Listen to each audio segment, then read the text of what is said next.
ప్రభు పేరట మీ అందరికీ శుభాభివందనములు. ఈ రోజు మన అనుదిన వాక్య ధ్యానమైన ఎడారిలో సెలయేర్లలోని వాక్యము. తండ్రి నాతో ఉన్నాడు గనుక నేను ఒంటరిగా లేను. యోహాను సువార్త 16వ అధ్యాయము 32వ వచనము. నమ్మకాన్ని కార్యరూపంలో పెట్టడంలో చాలాసార్లు త్యాగాలు చేయవలసి ఉంటుంది.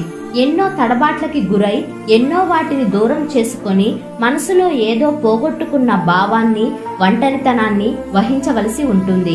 పక్షిరాజులాగా ఆకాశాల్లో ఎగరదలుచుకున్నవాడు దేవుని సూర్యరశ్మిలో మబ్బులు కమ్మని ఆకాశం నిరంతరం నిలిచి ఉండే చోట ఉండదలుచుకున్నవాడు కొంత ఒంటరి జీవితానికి సిద్ధపడవలసిందే. పక్షిరాజు కన్నా ఒంటరి పక్షి లేదు. ఇవి గుంపులు గుంపులుగా ఎప్పుడూ ఎగరవు. ఒకటి లేకపోతే రెండు, అప్పుడప్పుడు తరచుగా కనిపిస్తాయి. దేవునితో జీవితం గడిపే వాళ్ళకి ఇది అనుభవం అవుతుంది. ఇలాంటి వాళ్లే దేవుడికి కావాలి. దేవునికి సమీపంగా వెళ్లి అవతలి వైపున ఆయనతో ఒంటరిగా నడవని వాళ్ళు ఆయనకి చెందిన శ్రేష్టమైన విషయాల్లో పాలు పొందలేరు. హోరేబు పర్వతం మీద అబ్రహాము దేవునితో ఒంటరిగా ఉన్నాడు. కానీ సొదొమలో నివసించే లోతుకు ఆ అనుభవం లేదు. ఐగుప్తు జ్ఞానమంతటిలో విద్వాంసుడైన మోషే 40 సంవత్సరాలు అరణ్యంలో దేవునితో ఒంటరిగా ఉన్నాడు. పౌలు గ్రీకు విజ్ఞానాన్ని అంతా వంటబట్టించుకొని గమలియేలు దగ్గర అన్నీ నేర్చుకున్నప్పటికీ అరేబియా ఎడారుల్లోకి వెళ్లి దేవునితో ఏకాంతంగా గడిపాడు. దేవుడు నిన్ను ఒంటరివాణ్ణిగా చెయ్యనియ్యి అంటే సన్యాసిగా మారి అరణ్యంలో నివసించమని కాదు నేననేది. ఇలాంటి ఒంటరితనంలో దేవుడు మనలో స్వతంత్ర విశ్వాసాన్ని అభివృద్ధి పరుస్తాడు.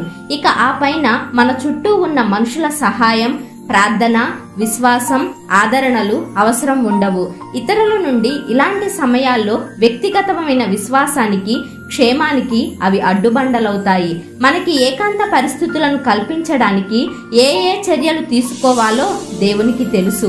మనం దేవునికి లోబడితే ఆయన మనకు ఒక దశను కల్పిస్తాడు. అది గడిచిపోయిన తరువాత మనం అంతవరకు ఎవరి మీద ఆధారపడి ఉన్నామో వాళ్ళ మీద మన ప్రేమ అలానే ఉన్నప్పటికీ వాళ్ళ మీద ఆధారపడడం మాత్రం మానేస్తాం. ఆయన మనలో కొన్ని మార్పులు చేసి మన ఆత్మ రెక్కలకు మేఘాలు దాటి ఎగిరిపోవడం నేర్పించాడని అర్థమవుతుంది.